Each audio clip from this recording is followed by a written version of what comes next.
Mulai ya. Eh, Assalamualaikum warahmatullahi wabarakatuh. Selamat pagi semuanya. Sebelumnya makasih untuk para anggota dan perwakilan dari kelompok lain yang udah menyempatkan waktunya di sini. Sebelumnya perkenalkan, saya Safa Putri Sasmito, NIM 112111082. Jadi di sini saya dan teman-teman saya dari kelompok 3 akan mempresentasikan materi kami tentang etika deontologis. Dan berikut adalah anggota kelompok 3. Yang pertama ada Agus Septiawan, Rifki Akmal, Atal Farasi, Evan Maestro, Busrawati, Muhammad Khalid, Muhammad Zainal, Rio Yekta, dan saya sendiri, Safa Putri. Oke, jadi di sini kita akan membahas ada 4. Yang pertama pengertian etika deontologis, yang kedua macam etika deontologis, yang ketiga ciri etika deontologis, dan yang terakhir kekuatan dan kelemahan dari etika deontologis. Yang pertama adalah pengertian deontologis yang akan dibawakan oleh teman saya, Agus Septiawan.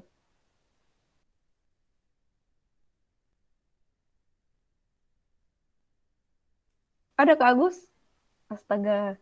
Tidak ada. Oh, nggak ada. Yaudah. Oke, aku aja yang baca. Jadi yang pertama adalah istilah deontologi. Berasal dari kata Yunani, deon yang artinya kewajiban, dan logos yang artinya ilmu atau teori.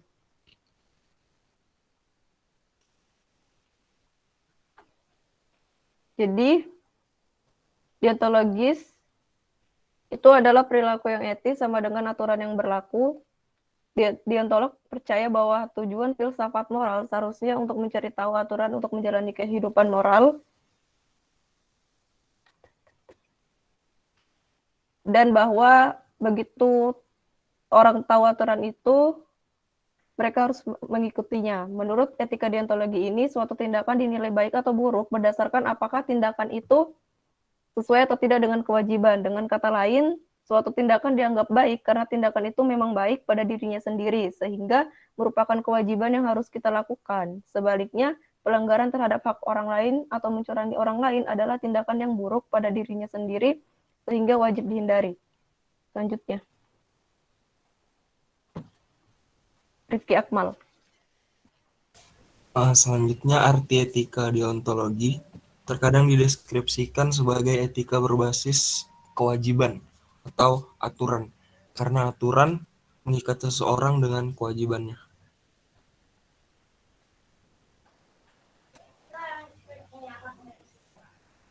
Selanjutnya, Evan. Atta atau Farasi. Etika deontologis sangat menekankan motivasi, kemauan baik dan watak yang kuat untuk bertindak sesuai dengan kewajiban. Bahkan menurut Kant, kemampuan baik harus dinilai baik pada dirinya sendiri, terlepas dari apapun juga. Maka, dalam menilai tindakan kita, kemauan baik harus dinilai paling pertama dan menjadi kondisi dari segalanya.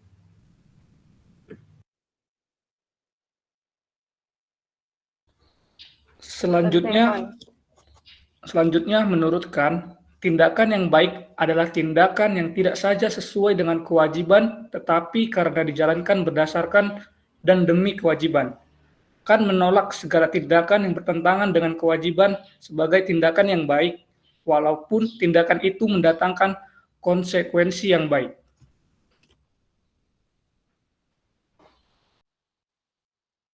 Selanjutnya, Busrawati.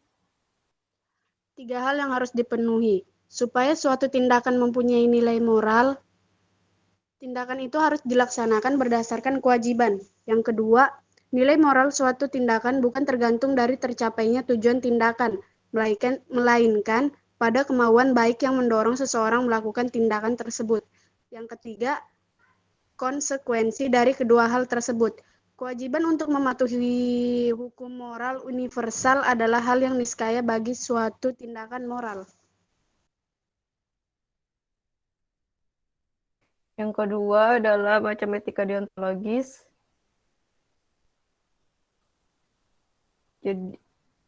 Jadi dalam sistem etika deontologis, konsekuensi dari suatu tindakan biasanya dianggap tidak relevan dengan penilaian moral, misalnya tujuan tidak pernah membenarkan cara. sebagai cabang dari teori etika normatif. Deontologi dibagi menjadi dua jenis utama. Yang pertama ada teori deontologi tindakan dan teori deontologi peran. Teori deontologi tindakan itu dibagi jadi dua. Yang pertama etika situasional, yaitu dimaknai sebagai metode pertimbangan moral yang memperhatikan situasi konkret. Etika situasional juga dipahami sebagai kajian etika yang memakai cinta kasih sebagai prinsip dasar pertimbangan moral. Terus yang kedua ada eksistensialisme. Jadi aliran filsafat yang pahamnya berpusat pada manusia individu yang bertanggung jawab atas kemauan yang bebas tanpa memikirkan secara mendalam mana yang benar dan mana yang salah. Eksistensialisme ini mempersoalkan keberadaan manusia dan keberadaan itu dihadirkan lewat kebebasan. Terus di deontologi peran, yang pertama ada teori imperatif kategorikal, yaitu keharusan yang tidak bersyarat melainkan mutlak. Imperatif itu mengharuskan kita melakukan apa yang wajib tanpa syarat atau wajib mutlak. Imperatif kategorikal ini adalah harus yang begitu saja, keharusan yang berlaku tanpa kekecualian. Terus perintah ilahi atau hukum alam. Hukum alam merupakan hukum akal karena dibangun oleh akal untuk mengatur alam, di samping dialamatkan dan diterima oleh sifat rasional manusia. Selanjutnya, Muhammad Zainal. Ciri etika deontologis. Next. Ciri utama dari teori deontologis adalah bagaimana seseorang harus bertindak didefinisikan secara independen dari kebaikan atau moral. Teori-teori deontologis selalu menghasilkan imperatif kategoris, yaitu dalam etika ini kita tidak dapat membenarkan tindakan dengan menunjukkan bahwa tindakan itu menghasilkan konsekuensi yang baik. Itulah sebabnya kadang-kadang disebut non-konsekuensi. Selanjutnya, Rio Yepta. Kemudian ada kekuatan dan kelemahan pada etika deontologis. Untuk kekuatan pada etika deontologis, yang pertama ada memberi dasar kokoh rasionalitas dan objektivitas kesadaran manusia. Hal ini didasarkan pada prinsip moralitas yang diturunkan secara a priori dari akal budi murni dan tidak ditentukan oleh objek tindakan. Keputusan moral harus mampu dipertanggungjawabkan dan kebenarannya dapat diuji oleh orang lain. Dengan demikian, objektivitas kesadaran moral dijamin dalam etika deontologis, melawan arus subjektivisme dan relativisme, di mana prinsip moral berlaku umum. Lalu yang kedua ada memberi tolak ukur yang perlu dan penting untuk menilai moralitas tindakan. Itu terkait hal ini, tindakan yang secara moral dikatakan benar harus didasarkan pada prinsip yang tidak hanya berlaku untuk subjek pelaku, waktu, dan kondisi tertentu, tetapi pada prinsip yang disetujui dan berlaku untuk semua orang, dimanapun dan kapanpun. Yang ketiga, menjamin otonomi dan keluhuran martabat manusia. Hal ini menunjukkan bahwa etika deontologis menekankan akal budi sebagai sumber hukum yang wajib ditaati secara mutlak. Perlu diketahui bahwa etika deontologis menolak heteronomi, penentuan dari luar, karena akal budi praktis atau kehendak rasional dan dasarnya rasional pada dasarnya otonom. Selain itu, etika deontologis menghindari bahaya heteronomi. Etika teonom menempatkan Allah sebagai sumber hukum tertinggi dan tujuan akhir yang bersifat mutlak. Oke. Selanjutnya ada kelemahan dari etika deontologis. Yang pertama, tidak memberi tempat pada dilema moral dan jalan keluar ketika menjadi konflik prinsip moral. Jadi perlu diketahui bahwa dilema moral merupakan situasi ketika pelaku wajib melakukan A sekaligus B. Namun, ia tidak dimungkinkan melakukan keduanya sekaligus. Jika melakukan A, maka ia tidak dapat melakukan B. Hal ini menunjukkan bahwa keterbatasannya sebagai manusia tidak memungkinkan melakukan dua tindakan secara bersama. Terus yang kedua ada kemutlakan norma tanpa kemungkinan pengecualian dengan mengindahkan akibat tindakan sulit diterima. Misalnya, orang wajib berkata benar dalam sebuah peristiwa pembunuhan bayaran mencari seseorang yang saya diketahui di mana ia bersembunyi. Nah, apabila saya berbohong untuk melindungi atau menyelamatkan nyawa orang dengan menunjuk tempat lain, padahal orang yang dimaksud sudah pindah ke tempat tersebut, sehingga pembunuh bayaran menemukan dan membunuhnya. Hal ini membuat saya melakukan dua kesalahan, yaitu melanggar kewajiban berkata benar dan menyebabkan orang mati dibunuh.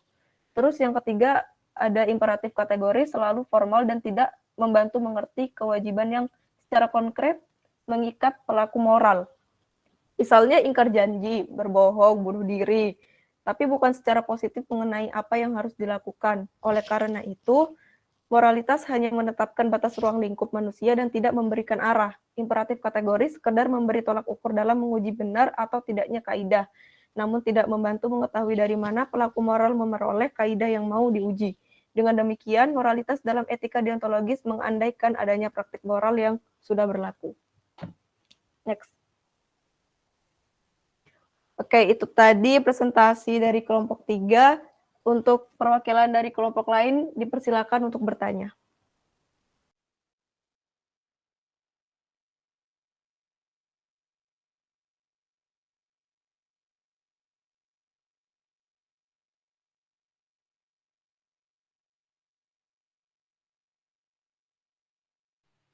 Permisi, Ya, perkenalkan nama saya Alexandra dengan NIM 0911002 dari kelompok 2 Pancasila. Saya ingin bertanya, coba ceritakan satu contoh kasus dari etika deontologis ini. Sekian, terima kasih. Baik, saya Rifki Akmal Husain izin menjawab terkait apa tadi? Satu contoh kasus dari etika deontologi. Jadi ini contohnya itu seperti pada PLN monopoli kelistrikan nasional. Jadi kebutuhan listrik masyarakat itu sangat bergantung pada PLN, tapi mereka sendiri itu nggak mampu secara merata dan adil memenuhi kebutuhan listrik masyarakatnya. Buktinya itu kayak banyak daerah-daerah yang membutuhkan listrik, tapi masih belum terpenuhi, dan juga sering terjadi pemadaman listrik secara sepihak gitu. Kejadiannya itu menyebabkan kerugian yang banyak, tidak sedikit bagi masyarakat. Dalam kasus PLN ini, PLN itu punya tujuan yang baik. Tujuan PLN itu untuk memenuhi kebutuhan listrik nasional, tapi tidak diikuti perbuatan atau tindakan yang baik, karena PLN belum memenuhi kebutuhan listrik secara adil dan merata. Jadi menurut teori etika deontologi, tidak etis dalam kegiatan usahanya. Mungkin seperti itu. Terima kasih atas pertanyaannya. oke. Sudah cukup jelas. Sudah cukup jelas, Alex?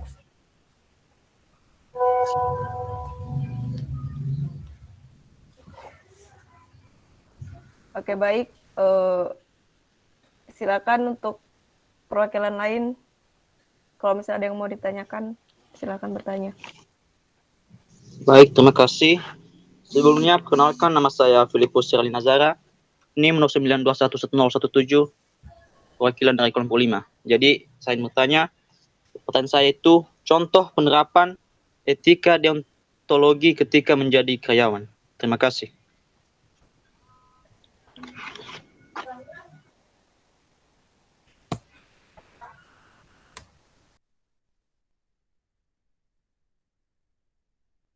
Ya, izin jawab ya. Jadi contoh penerapan etika deontologi pas jadi karyawan itu, contohnya pertama itu ada pada prinsip kemurahan hati bila bisa dilakukan dengan tindakan dan sikap yang bertanggung jawab yang penuh atas setiap pekerjaan yang dikerjakan. Atau pada prinsip keadilan, yaitu karyawan merasakan keadilan dari sisi kompensasi dan upah lembur yang sesuai dengan beban yang dikerjakan. Seperti itu.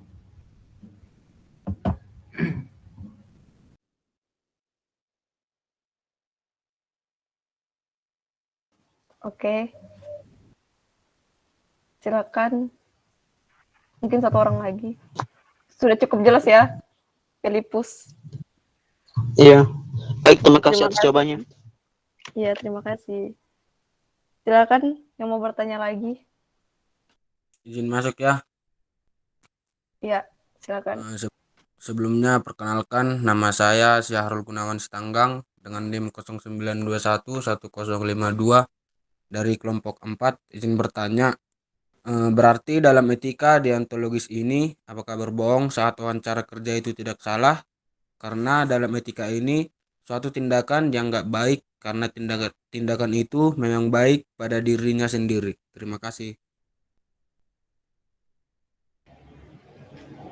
Mungkin saya yang menjawab ya. Jadi, iya benar. Namun diingat juga, pelanggaran terhadap hak orang lain atau mencurangi orang lain adalah tindakan yang buruk sehingga wajib dihindari. Apabila semua orang berbohong, maka tidak ada yang bisa dipercaya, dan keputusan merekrut orang akan dilakukan seenaknya.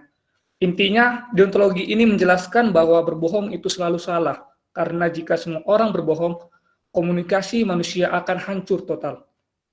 Terima kasih. Apakah terjawab? Oke, terima kasih atas jawabannya. Baik, sama-sama.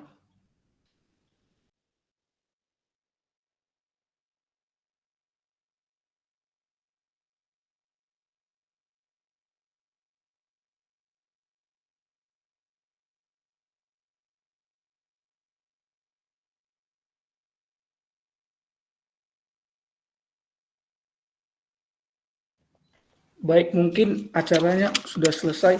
Bisa ditutup kembali ke ketua. Oke, terima kasih teman-teman semuanya. Kalau misalnya nggak ada yang bertanya lagi, saya akan tutup. Mungkin itu saja dari kami kelompok 3. Terima kasih banyak karena telah menyempatkan waktunya untuk semua para anggota dan juga perwakilan dari kelompok lain. Mohon maaf bila masih banyak kesalahan. Sekian dari kami. Wassalamualaikum warahmatullahi wabarakatuh. Selamat siang. Selamat siang. Selamat siang. Terima kasih semua. Oke. Terima kasih guys. Sama-sama. Izin Saya live. izin dulu ya. Izin live ya. Izin live.